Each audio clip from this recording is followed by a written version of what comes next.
En geno mara nyakwa Ramogi ni rio makare machiegni weche manyien makagi kacha nyinga Milton Ochieng Awuor. Doho mamalo chiwo chik mondo chung kuom kinde yango ng'ama dhi kawo kar Rigathi Gachagua kaka jalup jatend piny nyaka winj bura mochwal e nyim doho tarik 24 madweni.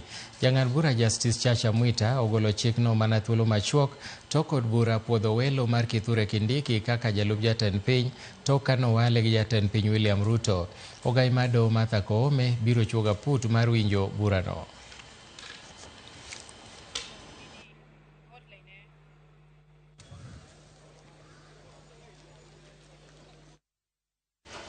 Jod burano goyo ombulu mar puodho welo mar Kithure Kindiki kaka jalup jatend piny tok kano wale kod jatend piny William Ruto.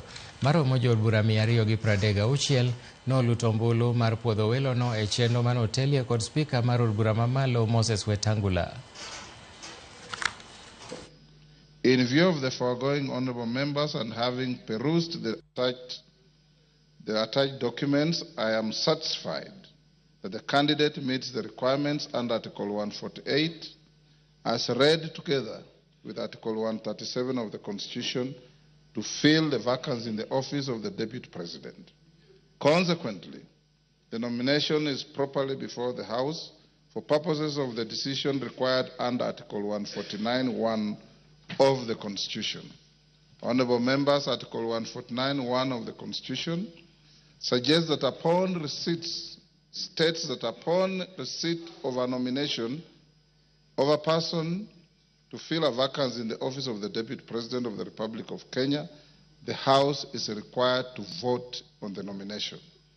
Considering that the House is scheduled to proceed on recess at the rise of the House this afternoon, I'll convene a meeting of the House Business Committee immediately hereafter to deliberate on the next steps to be taken by the House. Thereafter, I will guide the House on the decision of the House Business Committee, and the House is accordingly guided. I thank you.